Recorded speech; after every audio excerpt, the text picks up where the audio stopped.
All right, Rotarians. Well, welcome to the Rotary Club of El Paso. I'm excited to kick off this meeting because we have some very exciting news. I'm anxious to share them with you, but I can't jump up to the later on in the agenda.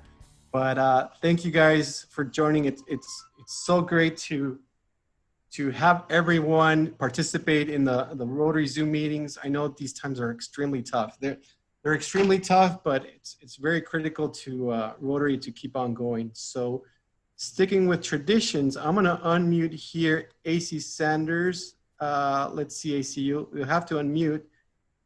And then AC, sticking with traditions, we'll do the invocation, pledge, and four-way test. Can we bow our heads, please? Father God, we come to you on bended knees as brothers and sisters in Rotary. We give humble thanks for all these blessings you have bestowed on us and for the opportunity to serve our community in this world. We implore you to lead us through this pandemic that we might once again live our creed, service above self. These things we ask. Amen. The pledge. I pledge allegiance to the flag of the United States of America and to the republic for which it stands, one nation under God, indivisible, with liberty and justice for all. The four-way test of the things we think, say, or do. First, is it the truth? Second, is it fair to all concerned? Third, will it build goodwill and better friendships? And fourth, will it be beneficial to all concerned? Thank you, Yasser. AC, you're a rock star. Thank you very much. Thank you very much. And guys, a few announcements. Very critical, pay your dues. Developing this year's budget was extremely huge challenge for us. With the Wine Fest being canceled, that's one of our biggest money makers. Very critical to pay your dues. Some of our projects depend on it. The operations depends on it. So make sure you take care of those dues as quickly as possible. If you didn't get it, get with Arlene. She'll email it to you. Pay it online. Finito. So shifting gears, I want to give kind of like an update on some of our service projects. As mentioned, the Wine Fest, because of safety concerns and of course the situation we're in, has been canceled. The approach there was, we're going to do it right or we're not going to do it at all. So that's been canceled. I'm starting off with some of the bad news, but I'm leading up to some good news that I'm hoping everybody volunteers. Christmas children's party at the end of the year. It's questionable. I know Stan Okies and AC, we're going to meet up with Region 19 and see what the status is. It's, I mean, imagine getting 4,500 students in a bus, in a place. I mean, unlikely. That's very unlikely. It's going to happen. Also, I see Milena is online, but she could unmute herself. But we also want to give an update on the Rotary Clinic and what's going on over there. Okay, thank you. Thank you and for the opportunity, and it's good to see all of you Rotarians. I wanted to give you a very quick update on the Rotary Clinic. With the number of new COVID-19 cases rising and worsening ICU experiences at Texas Tech and UMC, our medical director, Dr. McCollum, and also the rest of the board, we had to make the difficult decision to postpone the reopening of the clinic until Saturday, August the 8th. We will continue to reassess our decision as days go by, and possibly we will have to change that date depending on how things, developed. At this point, however, even though the clinic is closed, it is important to note that we continue to follow up with all of our patients. We do weekly calls, we follow up, we're still refilling prescriptions, and our medical students are in constant communication with our patients. So that's been great. So although the clinic is closed, we are following up with the patients. At this point, however, to open the clinic, it is not safe, and we don't have enough. It's not safe for the students. is not safe for the caregivers as well. So we're working diligently to procure all necessary PPE equipment and to have a safe return plan in place. And what I mean by that, it has to include everything that has to do with social distancing guidelines, because the clinic is very, very small, and we need to make sure that we adhere to all the CDC guidelines. I want to make sure that I recognize the local medical society, because they have been instrumental in providing us with PPE equipment at this point. So we're, again, procuring everything that we need for the reopening of the clinic. Any questions, I'll be glad to address. Yeah, Milena, how long has the clinic been closed? Basically, it was almost the very last week of March. So when things started getting out of control. And the reason for it, again, is because we did not have any PPE equipment. And we were really concerned that some of our patients will start showing up with COVID symptoms, and we wouldn't know how to address it. Okay, had we been successful in staying in touch with the patients that we normally see? Absolutely, and we do that on a weekly basis. So we're following up, and diligently we're following up with the patients and able to refill prescriptions and do everything like that. Great, great. Excellent. Milena, thank you so much for everything you guys do over there, and let us know how we could help when things come back. Also, if there's an opportunity to do some maintenance in the clinic while this is all happening, maybe we could get a couple of volunteers or something. But thank you so much for this update. We're going to be doing dividers and doing all kinds of things. So remember, our clinic is small, but now more than ever, we're going to have to implement a lot of those safety precautions. Yeah, Milena, this is Carl Heimer.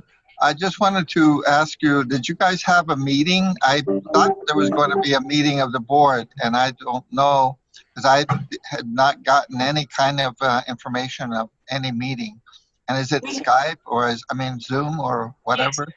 We're doing our virtual meetings every Tuesday on the last Tuesday of the month. All right, guys. Well, let's continue on schedule. Thank you, Milena, for that update. But we are continuing with Honor the Soldier in September, Distinguished Service Award. I mean, we just got to adapt, and whether they're virtual. And Sonny Brown has got a team together to look at RILA in September, something local that stays within a safe manner. So we're exploring that opportunity. We're just trying to adapt. But now I want to share some news. And Arlene, here in a second, if we could unmute everyone. But early on in the year, we said it's very difficult to plan for long-term projects, for large projects or signature projects, but maybe we could do pop-up projects, small projects that are weekend projects that keep us safe at a distance, spreading our vision for the community. So kudos to Jessica Velasquez that brought this idea, and I think it's a good idea. So what this is about is, imagine a retirement home, an assisted living home. Some of these places have not had a visitor since March. And some of these places are very lonely to begin with. And now with this pandemic, it's distance these residents even more in these assisted living places. So we're looking to partner with Vibra Life. It's a retirement assisted living in the East Side. And get this, what they're looking for is volunteers to be pen pals. So people, Rotary Club, imagine this, we write letters to some of these residents. They get letters. It's a way to add joy to their life, keep them engaged, something to look forward to. And we could do this in a safe manner from our house. We'll have a central location place to pick up the letters.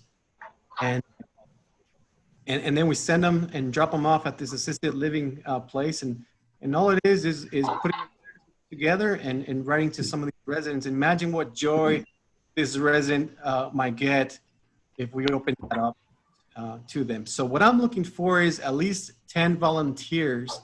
So we're gonna mute everyone and hopefully we get 10 volunteers while I'll open the door for a technician who's gonna repair my refrigerator here. Arlene, if you could take notes on the volunteers, but everyone, Flores is one letter. I'm in. I'll do it. Me. I'm in. Leah. Peggy. Sonny. I'm in. I'm AC. in. Catherine. Basically everybody. Yeah. Everybody, excellent. Who can say no to that? I know. Really? I know. And if you guys see Jessica Velasquez, tell her thank you for bringing such a wonderful opportunity. I'm here. I'm running. I was Oh. running a little late, but I'm here. That's Jessica, awesome. thank you so much. What a wonderful idea. We're so excited. We're so lucky to have you and bring this idea to us. Count us in. Okay, so I guess I'm getting everybody. That's right. What's great about this, The organization said that it's trying to see if more of the residents will agree to participate. And if so, then we can just add more people to the list and you know, the more the merrier. perfect. Perfect. Thank you so much. I like this because it's scalable. Moving on, guys, we're starting something new, which is the pop-up guest. A couple of weeks ago, we had Rosa Guerrero giving a lot of love to us in our community. Last week, we brought her. What an awesome. And this week, we have somebody very special with us, somebody a little bit closer home, and somebody who always has something Rotary related on him. And whether it's a Rotary hat, a Rotary shirt, I didn't know it was shoes, but this individual, I'm doing an intro, I'll give him a few seconds here to unmute himself.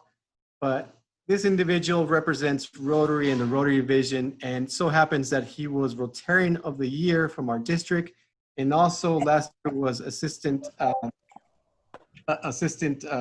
governor from our district. So let me hand it over to Jimmy Melver. Congratulations on being Rotarian of the Year, Jimmy. Yeah, so thank you very, very much. It is quite an honor when there are so many wonderful Rotarians in our district. Just a little short story about me, why I am so proud Rotarian is that, number one, I'm a Japanese immigrant that came from Japan after World War II, when there was a lot of animosity after World War II. And so it was one of those situations where I got picked on, spit on, and everybody called me a dirty Jap. And one day I came home and I told my mother, I said, don't ever speak to me in Japanese because I'm going to be American. And that's why I love that flag for what it stands for. But it was quite an honor because I actually went to Irvin High School when the doors first opened in 1959. And I was in the 8th grade, and Sharon Tate went to Irvin High School. So anyway, in my senior year, the principal calls me in his office and says, Jimmy, you've been invited to attend a Rotary Club. And I said, what's a Rotary Club? And so in my senior year, I was selected as a junior Rotarian representing Irvin High School. And there was a gentleman by the name of Mr. Ditmore who picked me up every Friday and took me to a Rotary Club. And then who in the world would have been to the guess that one day I would become a president of the Northeast Rotary Club. And I had the honor of having Mike Atkins, who was our governor, come and install me at the El Paso Country Club. And so the relation started way back then. And prior to that was when Sonny Brown invited me to meet the Rotary International president. So many people in your club that have been impacted my life as a Rotarian. And that's what I love about being a Rotarian. But anyway, I wanted to say thank you. And of course, love, you know, I love the flag for what it stands for. So I was one of the 4 people that started that big flag out in Northeast. So God bless everyone. And thank you very much, Yasser, for inviting me to come and speak. Everybody give Jimmy a virtual thumbs up or high five or applause. Jimmy, thank you so much for everything you represent. And we're so excited to have you here. Thank you. Thank you. All right, folks. I know we're running a little bit behind time. We have an excellent program. I just want to share one more thing. We're including videos of some of our members and what Rotary is and what Rotary represents. I'm going to share a video here of our very own Jack Maxon, who leads the STAR program, excellent Rotarian, previous president, quite an amazing person. So if, and by the way, this video shows in a second screen. It won't show on your speaker screen, but it shows in a second screen. So keep an eye on changing screens. So here we go. Here's Jack Maxon.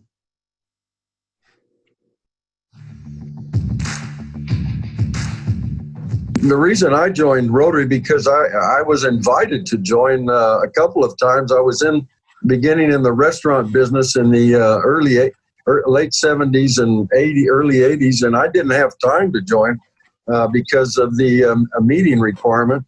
But in 1983, I was asked to join again, and I knew it was time.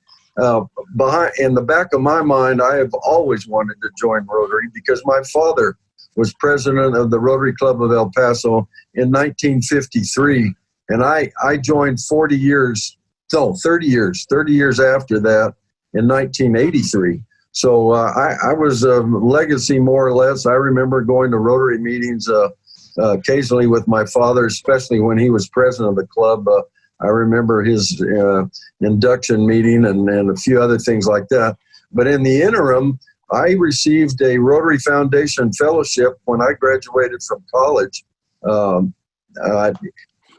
My father had passed away, and the only reason I was able to get the fellowship was because you cannot be a legacy because of our foundation rules. But nonetheless, I applied for and received a Rotary Foundation fellowship for international understanding to study in Chile in 1968.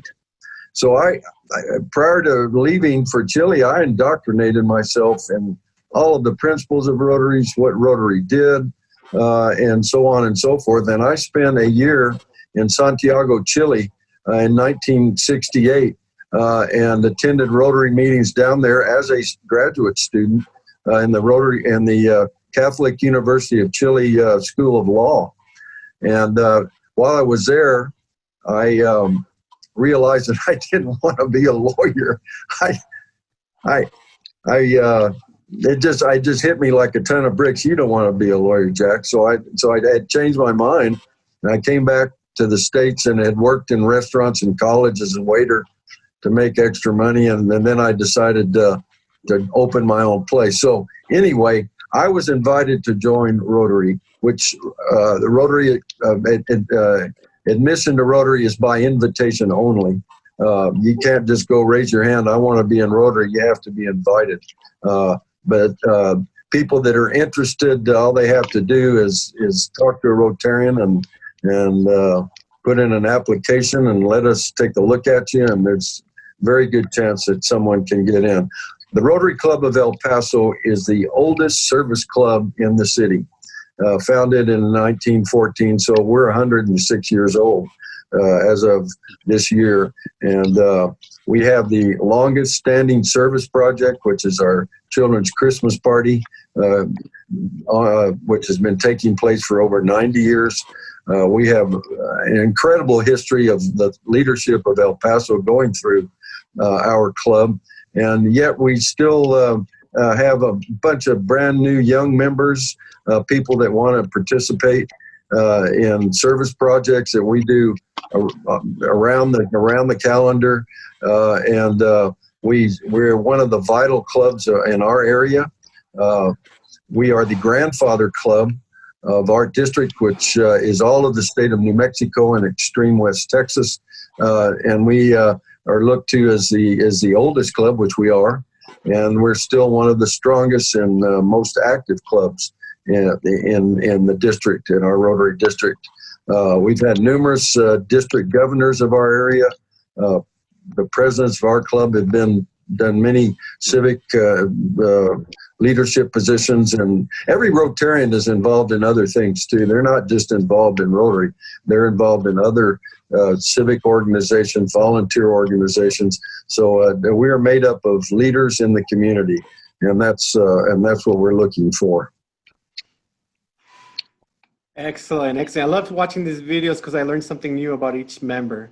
So at this point, I'm going to hand it over to Mark Mathis, who's doing a tremendous job with programs. And Mark, I believe you're online here. Hi, I'm here. Hopefully you can hear me all right. Yeah, it's really my pleasure to introduce our speaker today. You saw her bio in the newsletter, and we almost scooped the El Paso Inc.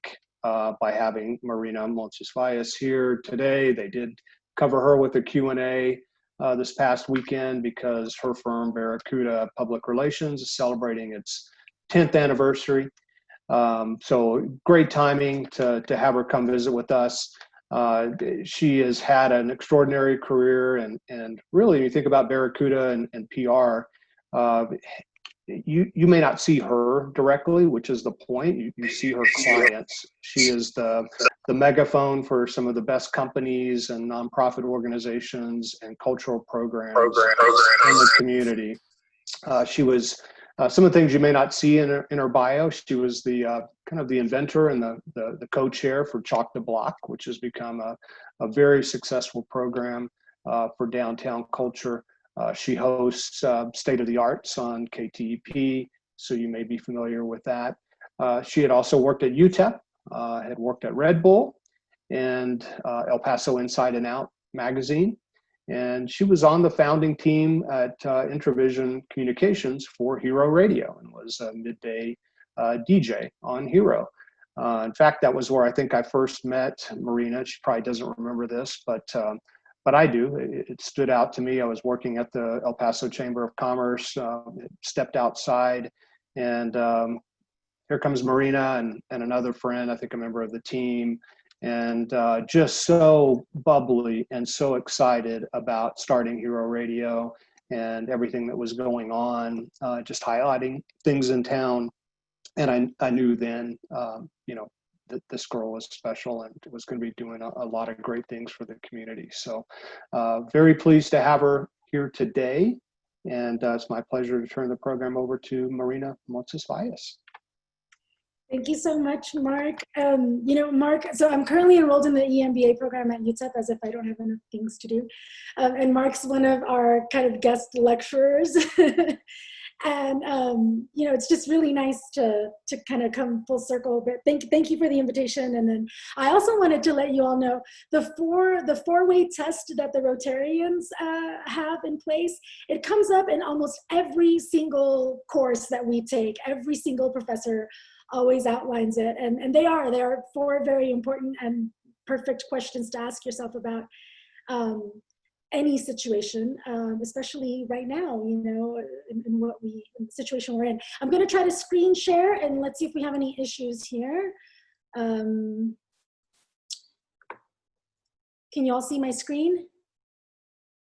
Okay, cool. So when Mark called, I thought, well, I am a communicator, and he's right. You don't see me, you see our clients. But in times of crisis, communication is just a hot commodity, and it is key. So we thought, we would talk about communicating through the COVID crisis, since we're currently in it and it's currently changing. I may not have all the answers, but we can at least, kind of talk them out. So, first kind of recognizing the nature of the crisis. I think when this first started, it was like, oh, it's not coming to the United States. It's not going to be here. It's this other thing. And then, sure enough, it gets here. And then, well, do you think it's going to get to El Paso? And you kind of, if you time travel back in time, there are all these like uncertain questions. But at the end of the day, we're in the middle of a pandemic. There is no cure, and it's serious. It's serious business. So in our case, and I can share our story as we go through it. I'm also the business owner. So on top of thinking about how to communicate on behalf of our clients, I'm thinking, do I need to get a PPP loan? The EIDL, trying to navigate all of that. And then of course, I have a team that I need to make feel secure as things are are changing. And I think a lot of you are probably in that same kind of situation where you're also trying to figure out what the heck is going on, but at the same time, you're in a leadership position where you need to keep an eye out and keep an eye on those that work with you and for you. So internally, you know, it was important right away, talk to the whole team. Hey, do you all feel safe? You know, I know right now we're still at work. Please be vocal about the moment that you feel it's not, you know, it's not safe for us. And we all kind of came to a consensus. We talked about it constantly. And then as it became clear that we were going to work from home, it's like, okay, well, let's make sure we all have the tools necessary to be able to do that. So we're lucky that we're in a position where our pivot was, at least when it comes to equipment and what we do, it was pretty seamless. But then, you know, there's other things. I think before the call started, Bonnie was talking about anxiety. I have a lot of young employees, and anxiety is a real thing. I'm a Gen Xer. I'm like, you just deal with it, you grind through, and whatever. I mean, these scars make you stronger. But the truth is that there's a whole other generation that deals with these things differently, and it's important for us to acknowledge that. So while we have our computers and our workstations, and we can all do our work, there's other things that are happening, you know. So it was important for me to reach out to each and every one individually, and, you know, number one, make them feel it's okay. I mean, just because I'm tough doesn't mean that they're going to react the same way. And guess what? I was also having sleepless nights and palpitations and all of it. You know, it's a whole other situation. But back to the work. So then the expectations that we had from working from home is, and I don't know if you all have gone through this, kind of over communicating. So when we are normally in an office together, we have one big huddle on Monday, and then we go about our business, and, you know, we just kind of check in with each other. Now that we're in this virtual space, we established early on, we're going to huddle every single morning via Zoom, and we're going to check in, and we're going to have honest conversations each and every day. And that has been key to our success. If you aren't doing this with your teams or with the people that are closest to you, I think it's really, really important. And then we reach this point where we're over communicating. I mean, I feel like you all are probably in the same boat where you've had 7, 8, 9 Zooms back to back and your eyeballs are going to fall out. I don't wear prescription glasses. These are blue light glasses because of all the zooming and staring directly into my computer that I'm doing. Externally, you know, we're a communications firm. So we knew right away, we went to all of our clients right away and said, hey, well, number one, let's assess who needs us the most. And then number two, say, hey, where are you? How are you communicating to your employees? Have you thought about where you want to be, where you want to feel? And we have clients that span, you know, the gamut. So we have some, like Montecillo, for example, they have a lot of retail. So they were a little bit more in denial, right? For them, it's like, well, we want the businesses to stay open. And I said, I understand, but let's talk about when they're not going to be open, and how do we support them, and how do we continue to help them. So a lot of the times for us, it's taking our clients into those deep, dark places that they don't want to go to. But if you're prepared for the deep, dark place, it's not as bad when you get there, I promise. So, you know, a lot of that is what we did. I don't have a slide for stakeholders, but we did talk about that. So I wanted to talk about the people that you serve. You know, I think early on, folks wanted to know, well, what are you doing, and how are you addressing the pandemic? I can tell you, you know, from experience, my husband's a dentist, and he was able to reopen, but, you know, it's vastly different. A dental visit today is vastly different than the visit that you're used to. So we created an expectation video. This is the process, and this is what it looks like. You know, number one, to ensure to their patients that they're in a safe environment. I think they disinfect everything over and over. They make sure that, you know, folks aren't crossing paths. There's just all of these procedures in place.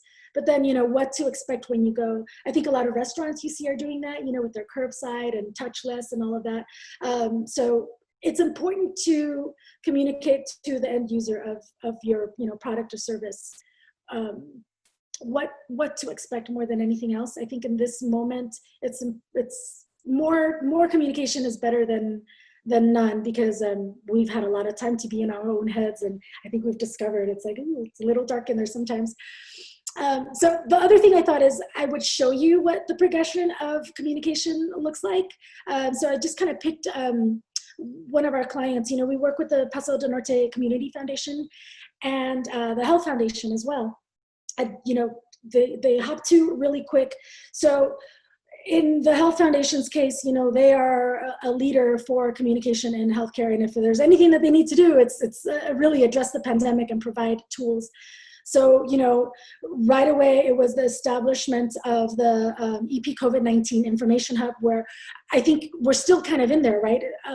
All this information is coming. You don't know what's true. You don't know what's not, what's important, what isn't. And it was our job to kind of whittle through everything and make it concise and easy for folks to digest, the important messages of washing your hands, wearing a mask, social distancing. So, having a little fun with it too. What does social distancing look like? I think early on is like, well, do I social distance with the people that I live in? Do I, how do I deal with that?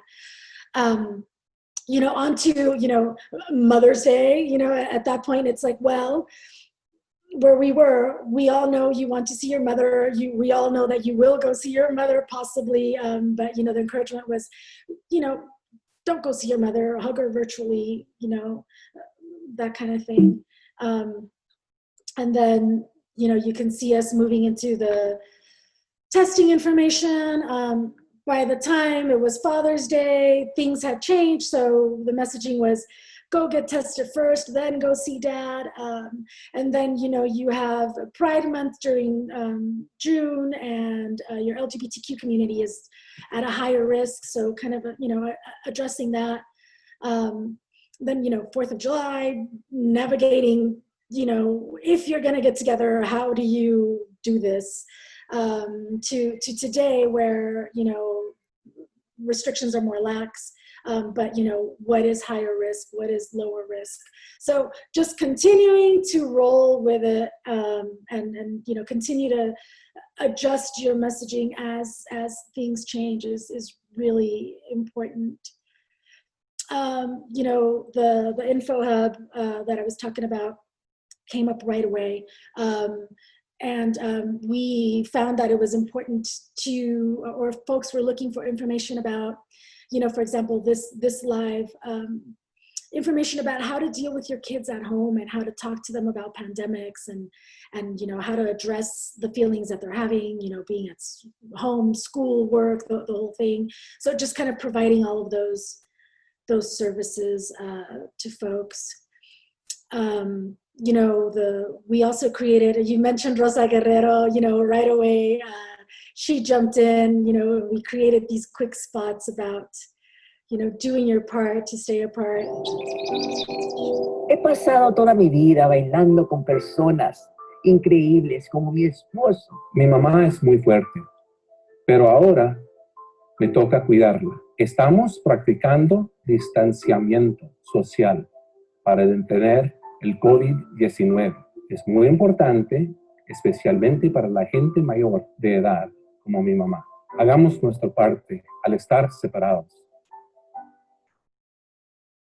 So, a lot of helping the city with their response and helping them with create the parts, their communications. This is here. Now, mind you, to go back in time, we're dealing with this crisis ourselves, right? I have employees with anxiety. I've got, what do we do? Do we wear masks? Do we not? And in the middle of all of this, we're called to action. So we're plowing through. We did not, and still have not gotten any moment of rest during this time. And I'm, part of me is, most of me, all of me is very thankful for it.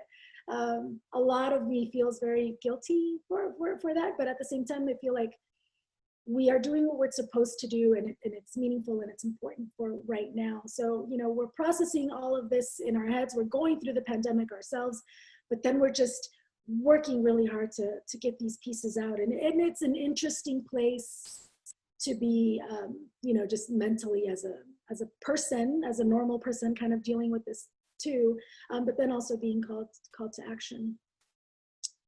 We have the Clean Cube that's helping out UMC. I think you all have heard of this. It's just a neat story. They're bringing in military grade hospitals so that UMC can utilize them, and folks aren't outside in the heat testing patients. And it's a neat story to share, and it's another resource. Hopefully other communities will utilize this type of access or tools for how to combat COVID. Again, you just don't know. Texas Tech, they have students graduating, and so they're like, well, what do we do? They did their virtual graduation, but then they also have this other ceremony where they celebrate all the hard work of their students. So they called upon us to help them, put together their virtual celebration ceremony. The most touching thing that we did, there was one graduate that was being she's military, and it was also her commendation. So when you graduate med school, you also go into your next service as a captain. So we did this beautiful virtual commendation ceremony for her, and it was just, there were not a dry eye. But I could show you this. I know we're limited on time, but it was really neat to be able to come in and do that. So currently, as things are changing, everybody's pivoting. So we're working with Texas Tech a lot. They have their med students that are coming on board.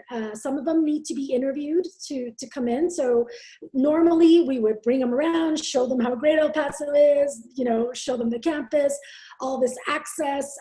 One of the great reasons to come and be a medical student here is because right away you're working with patients. I mean, there's a million reasons to be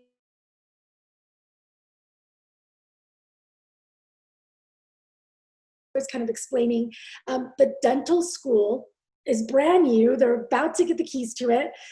They are interviewing their first class of students, where again, they thought they can bring them in, show them around, recruit them to the school. Well, guess what? We're doing all of that virtually now. So we're working with them to help with the dental student outreach, to help them communicate how great we are, and hopefully, fill that first class up. But it's gonna be interesting. I mean, all the things that you don't think about that are happening, and well, how do you communicate? How do you continue to recruit these folks? So we're doing all their administrative interviews this way, and we're showing them off virtually. So again, it's a gift to be able to do this for our community, and you just got to get crafty with how you communicate.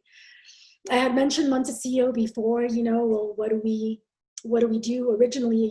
Usually all the messaging around Montecillo is come here, it's a great time, you work, eat, play, you can do it all here. And all of a sudden it's like, well, I don't want to tell you not to come here,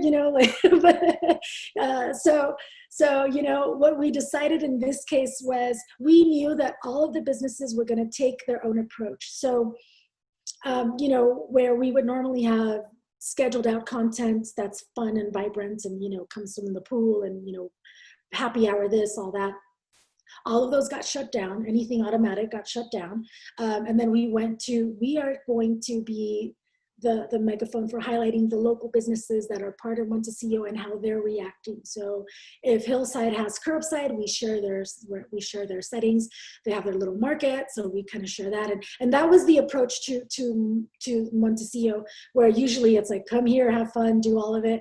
All of a sudden it was, okay, we're not going to encourage that, but we will encourage you to support the businesses at the level that they are ready for you to support them.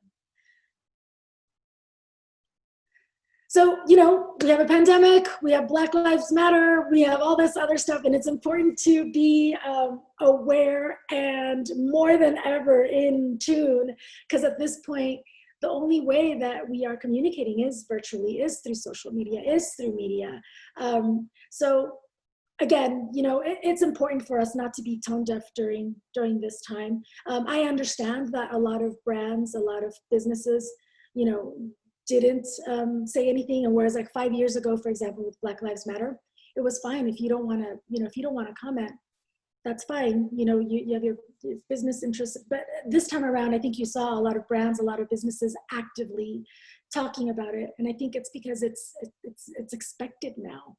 I'm not saying that you have to, but it's important that you at least be aware of what's happening, so that if there's any other messages out there that you're putting out, make sure that, you know, you're listening to your crowd. I mean, we have August 3rd is coming up. That's a good example, right? So August 3rd is coming up.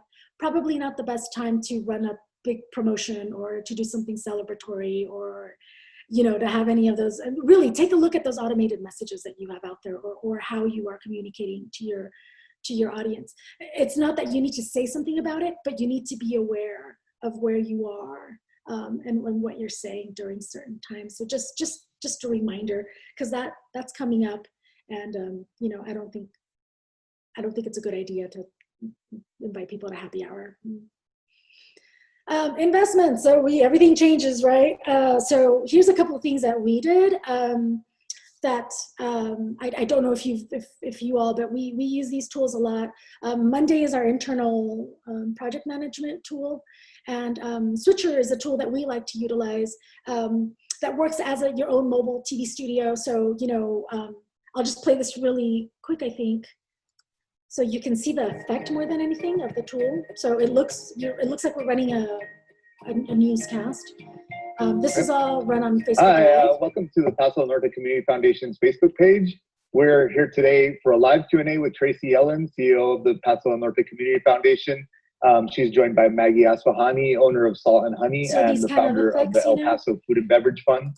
All of these folks are in their own homes, and we're running the back end, you know, and making sure that they look so kind of thinking about the tools that you need to be able to do what you need to do.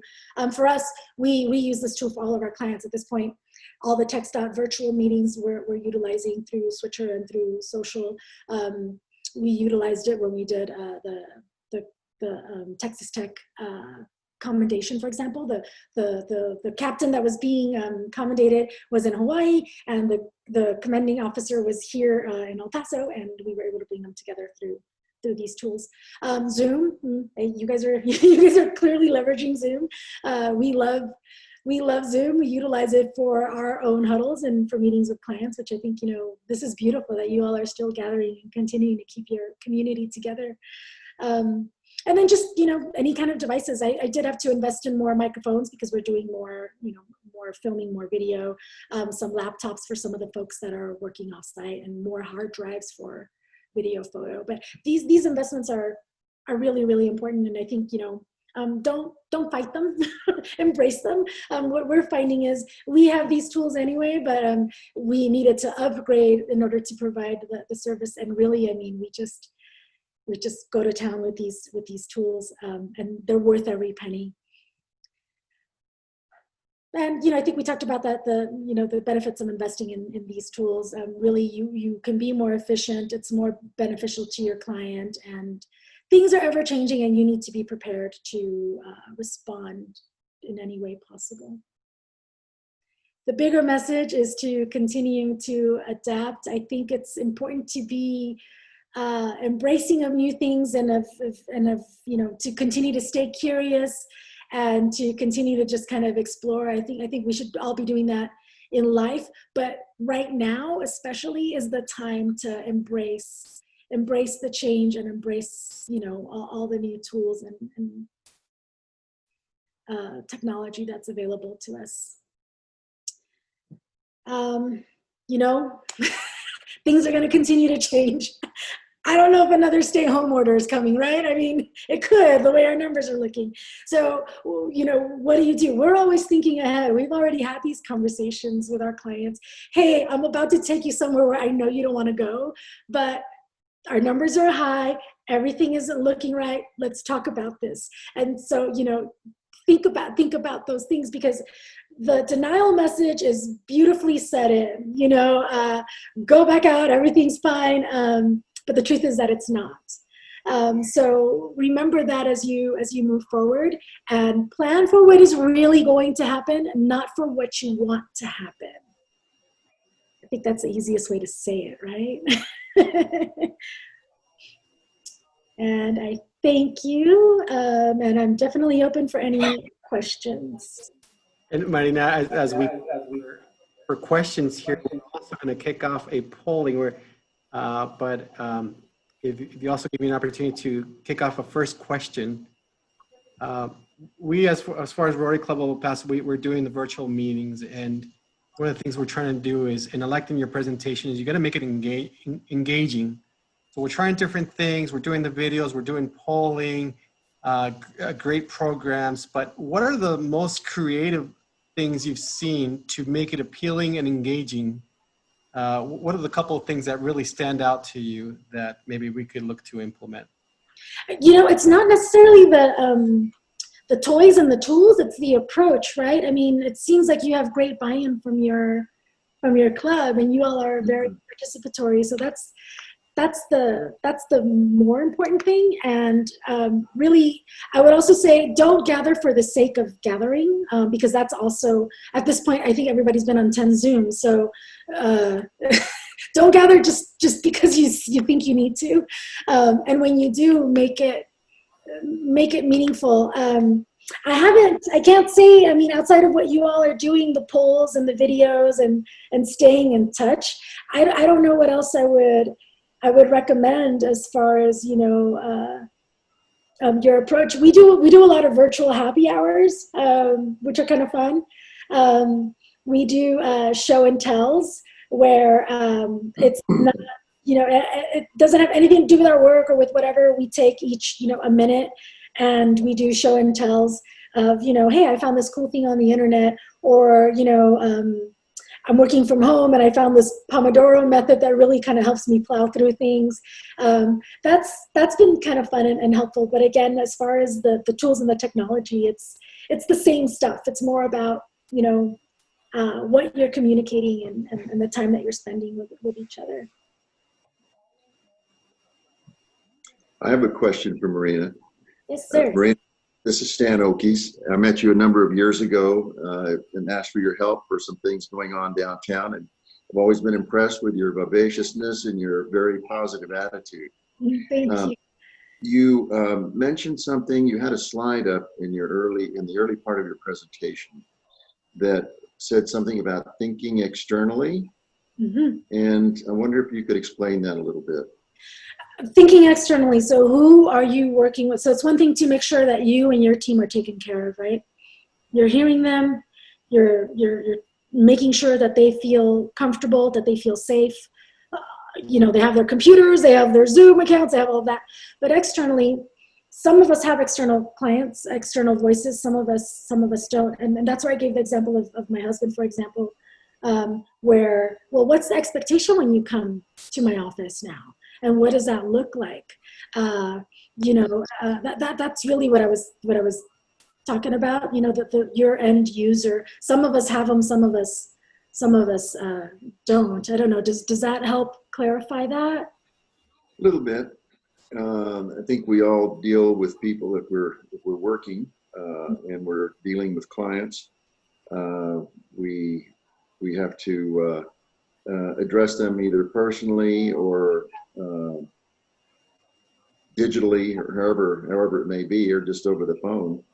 And right now, I think you hit on a lot of things. A lot of people are under stress. People are uncertain about the future and about all the changes that are taking place in our society, and almost daily sometimes. Maria? Yes. Maria, this is Carl Heimer. I have a question for you. Am I on speaker? Yeah. I know you mentioned clients in this. What I'm interested is the information you just gave us to pass it on to my communicating individuals. We are dealing with two areas, the area of helping with food distribution and also, of course, spiritual and emotional care. Those are the areas that are important to us here. And we're the location where the Rotary Care is down in the Lower Valley. But what I'm interested is finding some way of communicating your message to my communication people. I mean, I'm happy to share this presentation with you. I can send it over to Mark and share with everybody else. And then if they have any questions, I mean, feel free to send them my way. And if you have actual information that you think would be important for us to share in that info hub, you can send it to info@epcovid19.org, and that's how we use that filter to update those information resources for folks. But yeah, always happy to have those conversations. Okay. Because they're important. Hey Marina, it's Valerie. Hey Valerie. Hi. So to let everybody know, I was a fan of Marina even before I met her. From what Mark was saying, her radio days. She used to do this great alternative, very down low radio show on Sunday nights at 9 o'clock called Stepping Out. So that was my introduction to Marina. And I just wanted to applaud you. You've done such a phenomenal job for Texas Tech and the live streaming and the graduates. You know, it's really hard to keep that morale up, and I think that you've done an amazing job. We're about to have a big, groundbreaking next week, and you're going to be part of that too. So I just wanted to ask, because not only do you do, such a wonderful job, and congratulations on the 10-year Barracuda, it's amazing. You not only, you are plugged in 24/7. I mean, not only are you doing the UTEP show, you're trying to stay abreast of all the new technology. You mentioned the anxiety part of it, the aspect. So, I mean, we constantly, even after we check out of our Zooms, we're checking our feed, our Instagrams, and adding stories. And how do you or your team, what are some tools that you guys have found to disconnect? That's, kind of therapeutic almost. It's funny because this time around, I haven't been allowed to disconnect fully. Usually, very respectful. So I'll tell you, from my radio days, I learned boundary setting. And so I do have a schedule. My workday starts at 9 a.m. and it ends at 5 unless there's a pandemic or a crisis, right? I mean, those things you cannot plan for. But those things are firm. Those things are firm, they don't change. So to be able to have built those boundaries alone is really, really important. The KTP thing, for example, it's all volunteer, and I do it because it brings me joy. So it's one of those, for me, it's one of the escapes that I have, right? Whereas somebody might be like, oh crap, it's another thing she has to do. For me, it's like, well, it's something that I can do that's mine, and it's good for my heart, my soul, to have those conversations with creative folks. I think exercising is really important. So, I will ride, I see my bike back there. I will ride that bike back there in the mornings before I go to work, as a kind of part of my process. I learned this thing. I don't know if y'all are familiar with Tiny Habit, or if you've heard of it. There's a TED Talk, if you Google it, Tiny Habit, and you tie this one behavior change to a behavior that's already kind of intrinsic to you. So for me, it's drinking my coffee in the morning. I am not alive without that coffee. So I set myself this little tiny habit where after I drink my coffee, I will ride my bike. And, being the overachiever that I am, I thought I need to ride 10 miles a day or bust.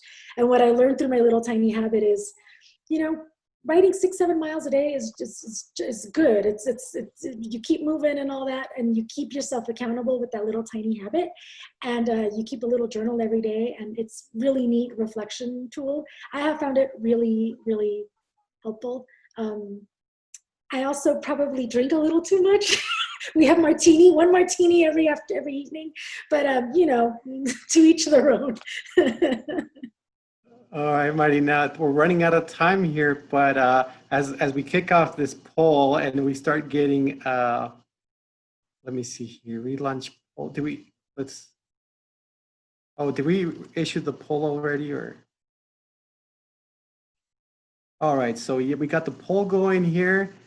So a couple of trivia questions, and but as people are filling this out and completing the poll, Marina, we wanted to thank you for everything you've done. You're a tremendous person with a lot of energy. There's a lot of great things happening with Barracuda, and we're very excited to have you here. I think in a past life, or maybe in a present or future life, you were a Rotarian. We'd love to have you back and keep us in mind and keep up the great work. So let me see here. We got about 10 more seconds on the poll here. You might remind people they have to scroll down to see all the poll questions and answers. So. Oh, I see. Okay. The little Yeah, scroll scroll bar down. here on the right.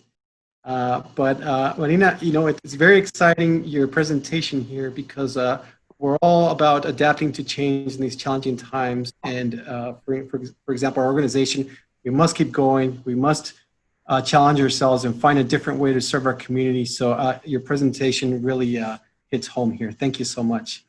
Thank you. Thanks, Marina. So let's, I think we're going to end polling here. So quick, let's see here, end polling, and polling failed. All right, here we go. The world premiere of feature film Bless Me Ultima, and Marina, thank you for the help on these trivia questions, which produced by Walmart Harris Christie Walton, took place in El Paso, Texas. Is this true or false? 82% of you say true. Marina, what do you think? It's true. True. Okay, answer is true. All right, so next question. Marina has taken a selfie with Mick Fleetwood of Fleetwood Mac. Oh, come on, that can't be true. Is that true? Let me see here. I got too much going on here on my computer. 100% say yes. And let's look at how true that is. And let me try something here. Share screen. And you guys see my screen? So, okay, that's not Photoshop, right? No, that's me and Mick. All right, well, cool. Next polling question. How many bridges or bridge segments will be added to the I-10 Connect project, that whole reconfiguration of that spaghetti bowl? Let's see, 8, 16, 26, 38. So people are saying 8. Marina, what do you think? It's 16. We will have 16 new bridges or bridge segments by the time we're done with the I-10 Connect project. Oh my goodness, my goodness. Okay, Marty Robbins wrote most of the song El Paso in El Paso, Texas. Is that true or false? 73% say it's true. It is false. He lives in Phoenix, or lived in Phoenix at the time, but he did come to El Paso for inspiration and wrote pieces of the song here. But Phoenix is where El Paso was written. All right. Well, everyone, give Marina a big virtual applause or high five. Marina, thank you so much for joining us. And at this point, we could start unmuting everyone. But next week, we got a great program. Thank you, Mark, for these great speakers. Newsweek, next week is Timothy Washburn, Chief Clinical Officer, Electronic Caregiver of Addison Care. Talk about adjusting to the times, adapting to the challenges. Electronic Caregiver, very interested in that. So my fellow pen pals, Rotarians, start writing those letters. Jessica Vasquez will give us instruction of the next step, but handwritten letters are very special nowadays. And guys, thank you very much. Remember, Rotary opens opportunities, and now I'm gonna hit that bell, and we'll see you guys next week.